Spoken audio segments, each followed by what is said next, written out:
मेरे यदि एक कार्यकर्ता के साथ उसने उलझने का कोशिश किया, मैं पूरे सोरेन परिवार को जो है उलझा दूंगा। जब तक ये भारतीय जनता पार्टी और जब तक ये निशिकांत दुबे जिंदा है, मैं आपसे वादा करता हूं कि शिबू सोरेन की पूरे परिवार को जिस दिन जेल नहीं भेज दिया तो मेरा नाम निशिकांत।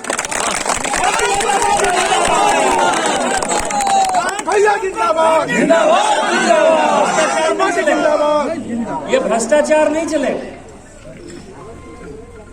ये आम गांव गरीब किसान आदिवासी दलित के लिए ये राज्य बना है। माननीय अटल बिहारी वाजपेयी जी ने इस राज्य को एक सपने के साथ बनाया और आपको भ्रष्टाचार की ये गारंटी ये नहीं देता कि आप वीर शिबू जी के पुत्र हैं, आप क्रांतिकारी के पुत्र हैं। हम लोग क्या कोई घास छिलने वाले आदमी? यहाँ अभय कांत जी बगल में बैठे हुए, मैंने कहा जबकि मैं बचपन से जानता हूं तो अभय कांत जी जेल गए कि नहीं? मेरे मामा जिनके बारे में भी जर्मनी में खुद कहा अभय बाबू ने कि यदि मैं जनसंघ का कार्यकर्ता बना तो उन्होंने बनाया कार्यकर्ता जहां मैं पैदा हुआ देवघर में, वो 19 महीना जेल में बंद रहे। मेरे पिताजी इरिगेशन डिपार्टमेंट में काम करते थे, 75 में वो बर्खास्त हुए, दोबारा कभी नौकरी नहीं मिली। किसके कारण? क्या आंदोलन नहीं किया? हिंदी का आंदोलन हुआ, भारतीय जनता पार्टी ने किया। हिंदू का आंदोलन हुआ, भारतीय जनता पार्टी ने किया। 370 का एक ऐसा आंदोलन हुआ जिसमें कि श्यामा प्रसाद मुखर्जी जी जेल ही नहीं गए, वहां उनकी डेथ हो गई। 67 में जब पूरे देश भर में कांग्रेस की सरकार को हम उखाड़ रहे थे, राम मनोहर लोहिया जी, और जब दीनदयाल उपाध्याय जी का एक साथ एकत्रीकरण हो गया और इंदिरा जी को जब लगा कि अब ये पूरा का पूरा वजूद कांग्रेस का खत्म हो जाएगा, तो किस बुरी परिस्थिति में हमारे दूसरे राष्ट्रीय अध्यक्ष दीनदयाल उपाध्याय जी का मुगल सराय में डेथ हो गया। राम मंदिर का आंदोलन हो, गोली चलाने की यदि बात आई तो अपने कार्यकर्ताओं ने सीने पर गोली की। टेंडर होता है तो टेंडर नीचे 10%, 15%, 20% बिलो होता है, लेकिन इस पुड़ैया हाट विधानसभा में कोई भी टेंडर ऐसा नहीं है कि वो 10%, 15% और 20% जो है एवब नहीं जाता है। 80 आदमी पीएमजीएसवाई के रोड के लिए टेंडर भरता है, केवल 2 आदमी का जो है टेंडर पास होता है। क्या हुआ? आज जो है कानून अपना काम कर रही है। इसी पुड़ैया हाट में पुड़ैया हाट विधायक के यहाँ आईटी का रेट पड़ा, चिल्ला रहा है। इतना भी नहीं है, मैंने राजनीति की है 12 साल 14 साल से। मेरे ऊपर, मेरे वाइफ के ऊपर, मेरे बच्चे के ऊपर, 18-19 साल के बच्चे के ऊपर 37 केस है। मेरे वाइफ के बारे में गलत बात, मेरे फादर के बारे में गलत बात, मेरे बच्चे के बारे में गलत बात। लेकिन मैं भारतीय जनता पार्टी का कार्यकर्ता हूं। मैंने आज तक कभी किसी के बीवी बच्चे और माँ बाप के ऊपर कोई कमेंट नहीं किया और आज भी मैं नहीं करने वाला। लेकिन क्या हुआ? गरीबों की बात करते हो। इतने दिन से पुड़ैया हाट के विधायक गुरु तुम्हारा हेमंत सोरेन है, क्या हुआ? पीए के नाम पर इनकम टैक्स रेट में जो मिला, और मैंने कहा, मैंने खुलेआम लिखा, वो पीए देवेंद्र कुमार जो कि इनकम टैक्स नहीं भरता है, देवेंद्र पंडित, जिसके पास पैन नंबर है, और उसने 40 करोड़ की संपत्ति देवघर में खरीदी है। यही इनकम टैक्स रेट में मिला।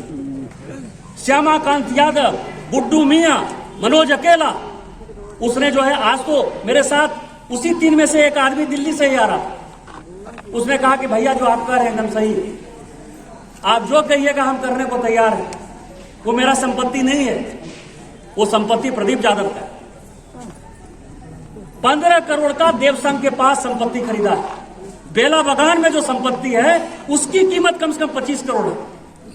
ये 3 संपत्ति मिलाकर मैं आपको कह सकता हूं कि 100 करोड़ की संपत्ति तो अभी सामने दिखाई दे रही है। ईमानदारी की बात करते हो, और मैं खुलेआम कहता हूं, यदि हिम्मत है तो मेरे ऊपर मानहानि का केस करो। हेमंत सोरेन जी मेरे ऊपर मानहानि का केस किए हुए हैं। मैंने कहा कि एक लड़की है बार बार आपके ऊपर जो है बलात्कार का आरोप लगा रही है, आप हमारे मुख्यमंत्री हैं, आपको इज्जत नहीं है तो मुझे इज्जत है, मैं झारखंड का सांसद हूं, मुझे शर्म आती है, आप उस लड़की के ऊपर एफआईआर करिए। इतना कहने के ऊपर मेरे ऊपर 100 करोड़ का मानहानि का केस चल रहा है। और महाराष्ट्र सरकार ने आज ही उसकी सीबीआई इंक्वायरी घोषित कर दी कि कौन ऐसी लड़की है जो किसी राज्य के मुख्यमंत्री के ऊपर बलात्कार का आरोप लगाएगी। दूध का दूध पानी का पानी हो जाए। यदि हिम्मत है आपके विधायक में तो आप उसकी घोषणा करिए, आप डिफेमेशन करिए, हम डिफेमेशन सूट फाइल करिए मेरे खिलाफ। मैं केस प्रकाश जी और बाबूलाल मरांडी जी जिंदा है और यहाँ का मैं सांसद। मेरे यदि एक कार्यकर्ता के साथ उसने उलझने का कोशिश किया, मैं पूरे सोरेन परिवार को जो है उलझा दूंगा। निष्काम दुबे जिंदाबाद, जिंदाबाद, जिंदाबाद। कोई एक आदमी नहीं बचेगा जो कि जेल नहीं जाएगा। यहाँ का विधायक को ईडी का भी केस होगा, इनकम टैक्स तो उसको रेट डाल ही दी है, क्योंकि ये सारा मामला ईडी को ट्रांसफर हो गया है। सारी बेनामी प्रॉपर्टी जितना पैसा जो है ये एवब टेंडर बना के उल्टा सीधा काम करके और पिछले 20 साल 25 साल से जनता को गुमराह करके ओड़ैया हाट, सरैया हाट और झारखंड से कमाए हो, सब वापस लाएंगे। जितना मकान है वो देवघर का जितना जमीन और मकान है वो सब पर स्कूल बनाएंगे, अस्पताल बनाएंगे। मैं आज आपको कह रहा हूँ कि उस सब को कब्जा करेंगे और उस पर जो है गरीब बच्चों के लिए स्कूल बनाएंगे, गरीब महिलाओं के इलाज के लिए जो है उसका अस्पताल बनाएंगे। इस झारखंड को भ्रष्टाचार से मुक्त कराएंगे।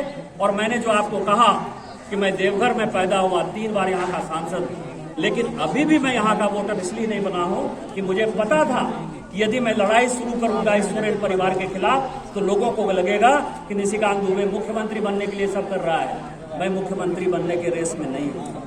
भारतीय जनता पार्टी के जिस कार्यकर्ता को मोदी जी, अमित शाह जी और नड्डा जी बना देंगे मुख्यमंत्री, वही मुख्यमंत्री बनेगा। लेकिन भविष्य में कभी सोरेन परिवार का कोई आदमी चुनाव लड़ने के लायक नहीं होगा। यही मैं आज आप